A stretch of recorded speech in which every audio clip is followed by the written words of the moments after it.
السلام عليكم ورحمة الله وبركاته.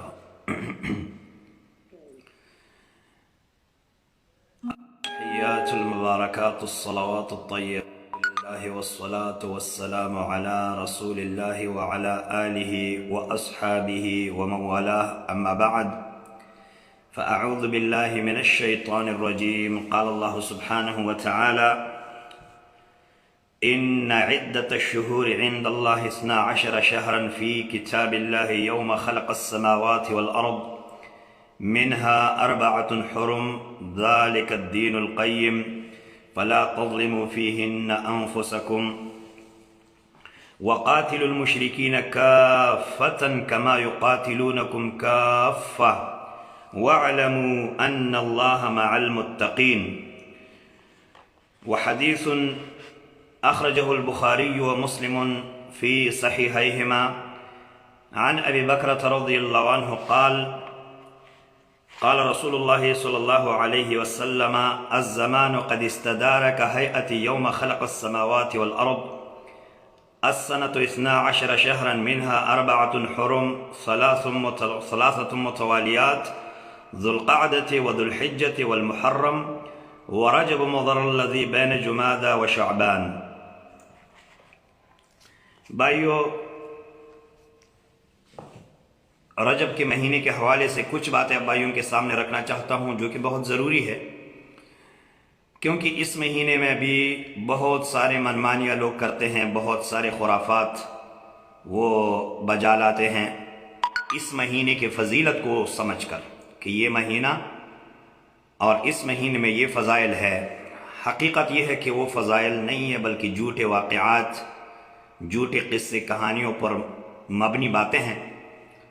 میرے بھائیوں، مومن کے لیے ایک بات کافی ہے، ایک بات کہ اللہ رب العالمین نے اس مہینے کو حرمت بخشی ہے. بس اگر اللہ کا قرب چاہتے ہو، نبی صلی اللہ علیہ وسلم کی حقیقی محبت کو چاہتے ہو، تو اللہ رب العالمین کو اللہ سبحانہ و تعالیٰ کی دین کو پالو کرنے کا ایک ہی راستہ ہے، ایک ہی طریقہ ہے اس مہینے میں کہ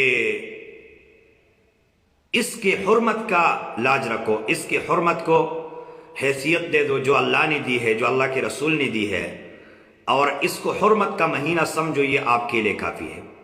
ایمان کے آنکھوں سے ہماری اس بات کو آپ سمجھ سکتے ہیں، بصیرت کے آنکھوں سے ہماری اس بات کو آپ سمجھ سکتے ہیں. کیوں؟ جو چاہت ہے اللہ کے رسول کے ہیں اسی کو اپناؤ. اللہ کے رسول صلی اللہ علیہ وسلم کی کوئی اور چاہت اس مہینے میں نہیں تھی. ایک اور بات، 5 وقتہ نماز تکبیر اولیٰ کے ساتھ جماعت میں گھر میں وضو کر کے پھر خشوع خضوع کے ساتھ، یہ ایک فضیلت نہیں ہے. 5 وقتہ نمازوں میں آپ کو کتنے فضائل ملتے ہیں ڈیلی. ان فضائل کو اپناؤ جو سال بھر ہے. ہر سوموار جمعرات کا روزہ، ایام بیض کے روزے، کیا یہ فضائل ہمیں نظر نہیں آتے؟ میرے بھائیوں، بات کو آگے بڑھاتے ہوئے آپ بھائیوں کے سامنے پہلی بات جو میں کرنا چاہتا ہوں وہ یہ ہے کہ رجب کے مہینے کو کفار مکہ نے، مشرکین نے جاہلیت کے زمانے میں بھی اس طرح خرافات کا مہینہ سمجھا تھا. اس طرح حدیث میں ہے. حدیث میں یہ ہے، ابو ہریرہ رضی اللہ عنہ راوی ہے اس حدیث کا، اور وہ کہتے ہیں کہ اللہ کے رسول علیہ الصلوۃ والسلام نے فرمایا: لا فرع ولا العتیرہ، نہ تو فرع نام کی کوئی چیز ہے اسلام میں، نہ عتیرہ. فرع کیا ہوتا تھا؟ اونٹنی کے پہلے بچے کو بتوں کے نام پر ذبح کرتے تھے. جو اونٹنی بچے کو جنتی تھی، اول نتاج کان ینتج لهم کان یذبحون لتواغیتهم. اسی طریقے سے عتیرہ کیا ہوتا تھا؟ والعتیرۃ فی رجب، رجب کے مہینے میں ایک خاص قربانی وہ کرتے تھے اپنی بتوں کے نام پر. انشاءاللہ تعالی 1-2 ہفتے بعد ہم جو ہے نا رجب کے کنڈوں کے حوالے سے اور پھر معراج کے واقعے اور قصے کے حوالے سے جو خرافات لوگ کرتے ہیں وہ بھی بیان کریں گے. رجب کے کنڈوں کی بالکل مماثلت ہے